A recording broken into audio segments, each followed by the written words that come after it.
परंतु तुम्हें आभास होना चाहिए इन परिस्थितियों का। केवल उन्हें जगाना नहीं, उन्हें नियंत्रित भी करना होगा तुम्हें। उन सब के लिए मैं तैयार हूँ, मुझे सिर्फ मेरा बदला चाहिए। तुम्हारी उत्सुकता को मैं समझ सकता हूँ, परंतु ज्ञात रहे उन्हें जगाने पे इसका आभास रैम्पेज के देवता को भी होगा।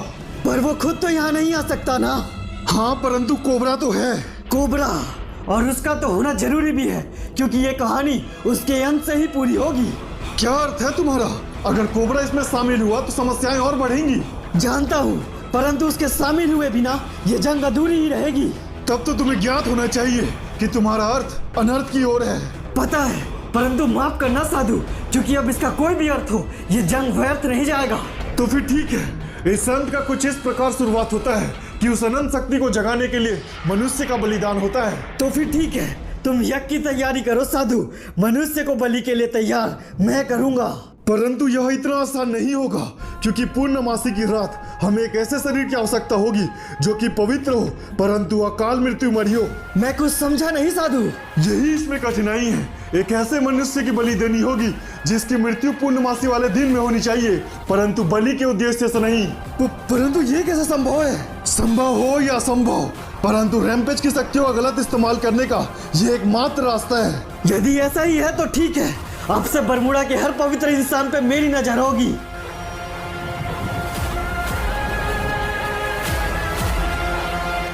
ये क्या वचन दे दिया साधु आपने? रैम्पेज के नियमों के खिलाफ जाना हमारे वचनबद्ध के खिलाफ है। नियमों का ज्ञात हमें तुमसे कहीं बेहतर है। हमें सिखाने का प्रयत्न ना करो, केवल हमारे आज्ञाओं का पालन करो। अवश्य साधु, हमें क्षमा कीजिए। कोई बात नहीं, परंतु ये मत सोचो कि हम केवल ये उसके लिए कर रहे हैं। वो तो केवल हमारे लिए कार्ड है, असली मकसद उसके उस पार है। और ध्यान रहे, चाहे कुछ भी हो जाए, हमें हमारा मकसद नहीं भूलना है। हाँ, हमें याद है, हम आपके साथ हैं साधु। हम सब आपके साथ देंगे। तो फिर ठीक है, अब वक्त है अवतार ग्रहण करने का, जिसके लिए तुम्हें चुना गया है। गोरा गोरा गोरा नेरा दीना बानी तंता, हम दीना दीना निगा इना बनता। स्वागत है आपका इस नए शरीर में, और हम क्षमा चाहेंगे कि आपको इतना इंतजार करना पड़ा। इस वक्त कुछ स्पष्ट नहीं है, किंतु प्रतिशोध में डूबा वो मनुष्य यदि किसी पवित्र इंसान की बलि देने को तैयार हो जाए तो फिर राह आसान होगी। हमें ज्ञात है और हमारी तरफ से तैयारी भी पूर्ण है। तब तक आप ये बलि ग्रहण कीजिए।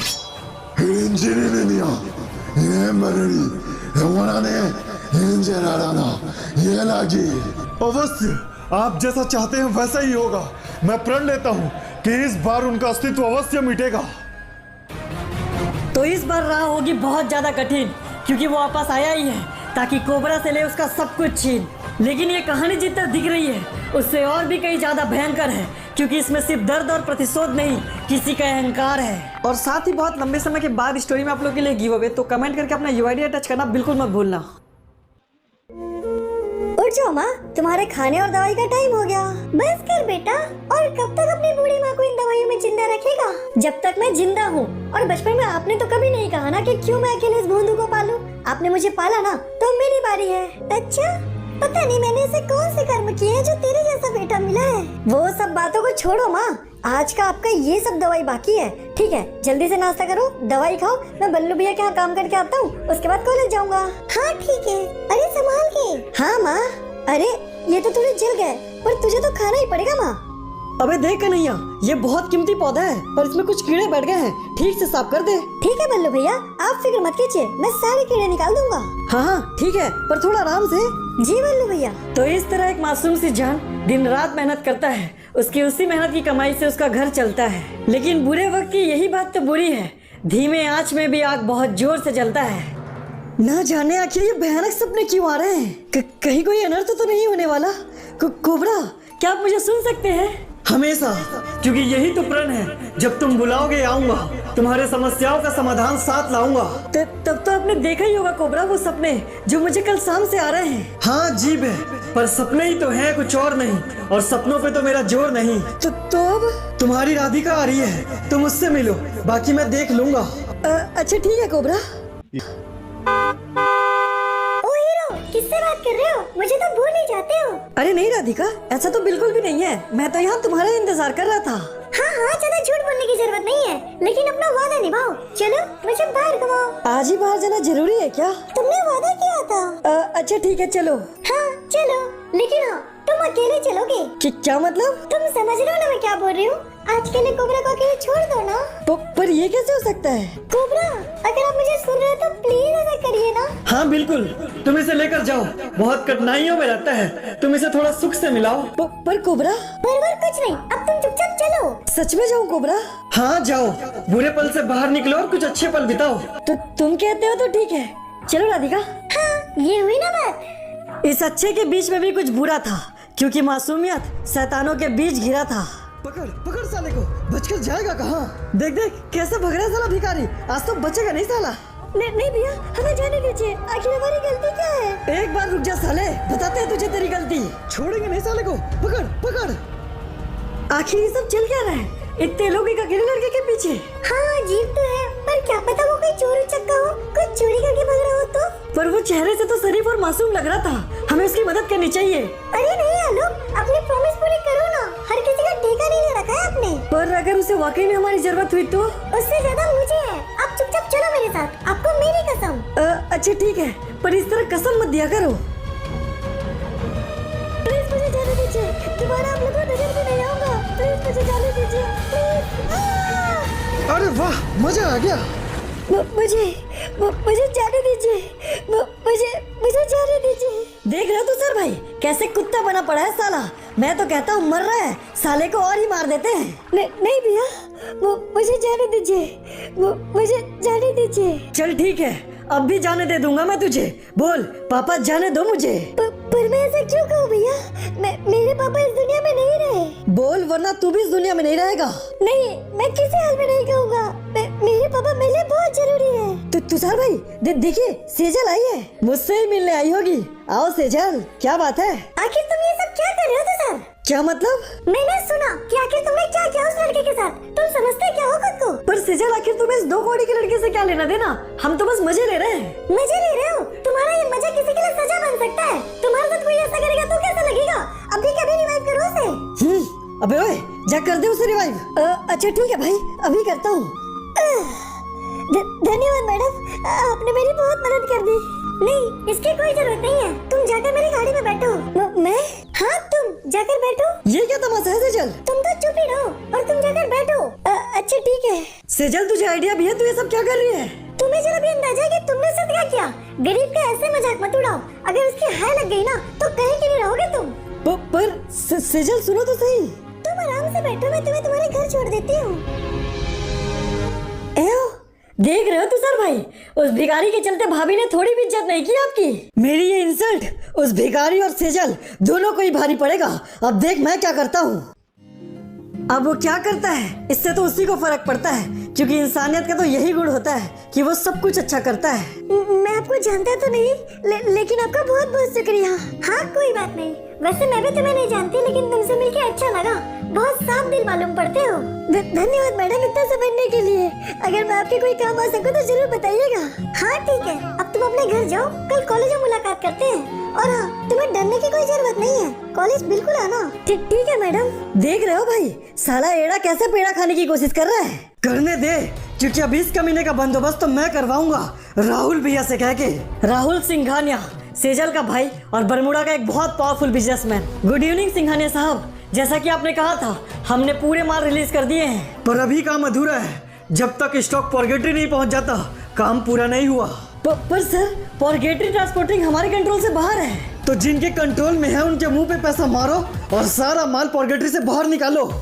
भाई वो अपने कॉलेज वाले छोरे लोग आए हैं। क्या काम है उन लोग को? भाई वो कह रहे हैं कि आपसे कुछ जरूरी बात करनी है सेजल दीदी के बारे में। सेजल तुम लोग यही रुको। नमस्ते भैया। बाहर में गया तुम्हारा नमस्ते, बात क्या है ये बताओ। वो दरअसल राहुल भैया, आपकी बहन एक गरीब गंवार से मिलने लगी है आजकल। पता है ना क्या बोल रहा है साले, अगर तेरी बात गलत हुई तो तेरे धड़ में सर नहीं होगा। मुझे मरने का शौक नहीं है भैया, मैं एकदम सच कह रहा हूँ, चाहो तो इससे पूछ लो। किसी से पूछने की जरूरत नहीं है, मुझे भरोसा है तुझ पे, बस ध्यान रहे ये भरोसा टूटना नहीं चाहिए। हाँ भैया, मैं ध्यान रखूंगा। सेजल रुक। क्या बात है भैया, और ये लोग यहाँ क्या कर रहे हैं? तेरे कारनामे सुना रहे हैं, जो गुल तू अपने कॉलेज में खिला रही है।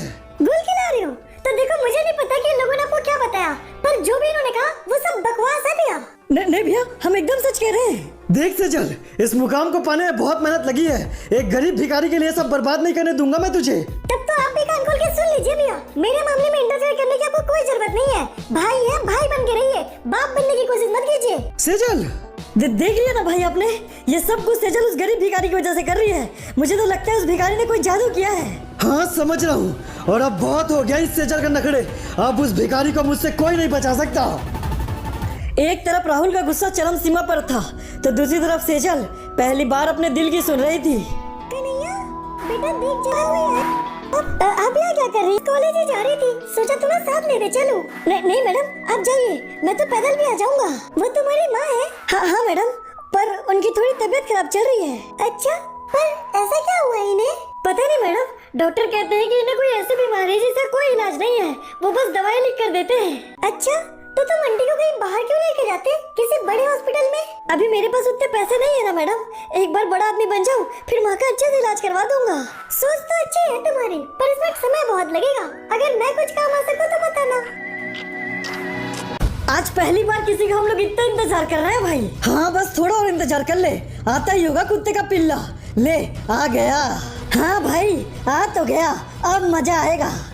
क्यों बे दो कौड़ी के आदमी, इतने बड़े गाड़ी में बैठने में मजा आया ना? अपनी जुबान संभाल के बात करना तो सर, अगर इससे बदतमीजी की ना तो तुम्हारी खैर नहीं। ओहो, उसे मैंने बोला तो तुझे बड़ी मिर्ची लगी। भैया के दम पे इतना मत कूद तो सर, क्योंकि तू जानता है अगर मैंने पापा को शिकायत की ना तो भैया की एक नहीं चलेगी। ओह, मैं तो डर गया, पर लगता है तूने सुना नहीं। किस बारे में? अपने गार्ड से पूछ। नमस्ते मैडम, वो दरअसल बड़े मालिक की तबीयत बहुत ज्यादा खराब है, उन्होंने तुरंत आपको घर पे बुलाया है। पर पापा तो पोर्गेटरी में थे ना? हाँ मैडम, पर वो अचानक तबीयत खराब होने की वजह से वो भी घर पर ही है। ऐसा है तो ठीक है, मैं होकर आती हूँ, लेकिन तब तक तुम इस लड़के का ध्यान रखना। ठीक है मैडम, मैं देख लूंगा। और हम भी तो है ना सेजल, इस लड़के का ध्यान रखने के लिए। देख तो सर, मैं तुझसे प्यार से कह रही हूँ, प्लीज उससे दूर रहना। और कन्हैया, मैं थोड़ी देर में आती हूँ। पर मैडम, मैं तो बताना ही भूल गया था कि साहब ने मुझे भी घर पे वापस बुलाया है। कन्हैया, बस मुझे थोड़ा टाइम लगेगा, तुम यही रहना, और अगर तुम्हें किसी ने परेशान किया तो उसे वापस आकर मैं देख लूंगी। कोई बात नहीं मैडम, आप जाइए। हाँ ठीक है, तुम चलो जल्दी। जी मैडम, चलिए। सेजल को थोड़ा सख्त तो है, पर वो अपने पापा के लिए मजबूर है, और मंजिल अभी बहुत दूर है। हाँ तो बे भिखारी, अब तू बता, अब कौन बचाएगा तुझे? देखिए भैया, मैं कोई बवाल नहीं चाहता। अगर आप चाहते हैं कि मैं कॉलेज ना आऊँ तो आज के बाद नहीं आऊँगा। आएगा तो तब ना बे, जब वो तुझे यहाँ आने के लिए जिंदा छोड़ेंगे। और यकीन मान साले, मेरे हाथ से आज तक कोई जिंदा बचा भी नहीं। देखिए भैया, मैंने कुछ गलत नहीं किया है, मेरी कोई गलती नहीं है, प्लीज मुझे जाने दीजिए। तेरी गलती है या नहीं, इस बात की अब कोई वैल्यू नहीं है। पर भैया, जब मैंने कोई गलती ही नहीं की तो आपके लोगों ने मुझ पर ये बंदूक क्यों लगा रखा है? ये तेरी वजह से नहीं, मेरी बहन की वजह से है, क्योंकि उसकी आंखों में मैंने प्यार देख लिया तेरे लिए, और प्यार बहुत बुरी चीज होती है। पर भाई, आपने इसे यही क्यों मार दिया? कॉलेज में बवाल हो गया तो? डर मत, कुछ नहीं होगा। चौबे, ठिकाने लगा देना साले की बॉडी को। बिल्कुल भाई, वो सब हम देख लेंगे। कहिए चौबे भाई, कहाँ ले जाना है साले की बॉडी को? ले जाना कहीं नहीं है, बस एक जगह छोड़ना है। पता मैं भेजता हूँ तुम लोग को। तो अब चौबे जिस पते की बात कर रहा है, ये इस कहानी का वही अंधेरा भाग है जिसमें छुपा आग है।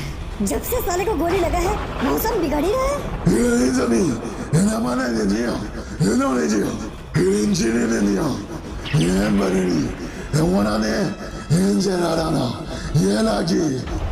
बलि के लिए लाया गया वो मनुष्य बिल्कुल उचित है।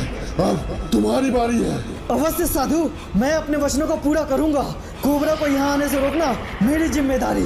तो फिर ठीक है, तू अपना कार्य पूर्ण कर, यज्ञ पूर्ण होते ही तुझे तेरी सारी शक्तियाँ मिल जाएंगी। और एक बात का ध्यान रखना, सिर्फ कोबरा को रोकना नहीं, कुछ निर्दोष लोगों की मृत्यु की भी आवश्यकता होगी। लाशें तो आज बिछड़ी ही है, आप बस यज्ञ पूर्ण कीजिए। तुम लोग उतारो उसे बाहर। ठीक है सर। अरे बाप रे, भैया कितना महंगा लगा रहे हो, थोड़ा तो कम करो। अरे ये क्या, ये लोग कौन है? अरे ये क्या भाई, इनके हाथ में तो बंदूक से। एक मिनट, तुम लोग हो कौन और ये बंदूक लेके बाजार में क्यों आ रहे हो? तुम्हारे सारे सवालों का जवाब दूंगा, जब एक एक करके तुम सबको मार दूंगा। मार डालो सालों को, अरे नहीं, भागो। मार डालो इन सबको, इनमें से कोई भी जिंदा नहीं बचना चाहिए।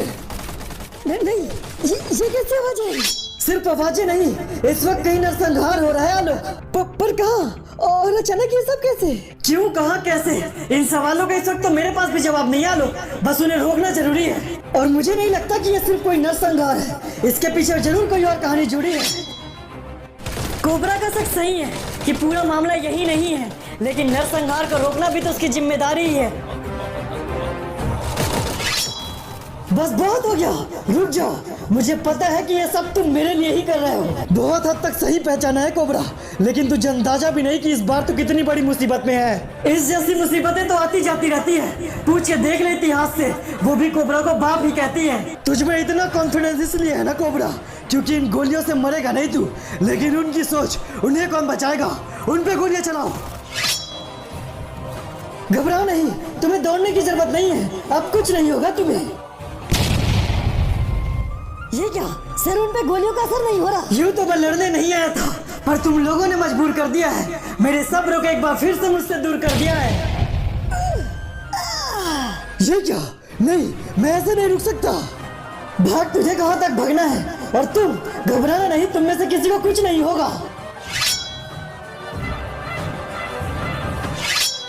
रुक, इतनी जल्दबाजी तुझे किस बात की है? अब ये कहानी तो तेरे मेरे साथ की है, तो चल तेरी गलतफहमी दूर करता हूँ। तुझे लग रहा होगा ना मैं तुझसे भाग रहा हूँ। नहीं, मैं बस तेरा वक्त काट रहा हूँ। वो मैं जानता हूँ। तू बस इतना बता कि क्यों तू चारा बन रहा है, बेवक्त बेमौत क्यों मर रहा है? तुझे लगता है तू मुझे मार लेगा? तो ये तेरी गलतफहमी है, क्योंकि मौत में ही छुपी बेरहमी है। जी क्या? नहीं, ये नहीं हो सकता। पर ये हो चुका है कोबरा। अब ये जंग मेरा, इस जंग के उसूल मेरे, और अंजाम बुरा होगा तेरा।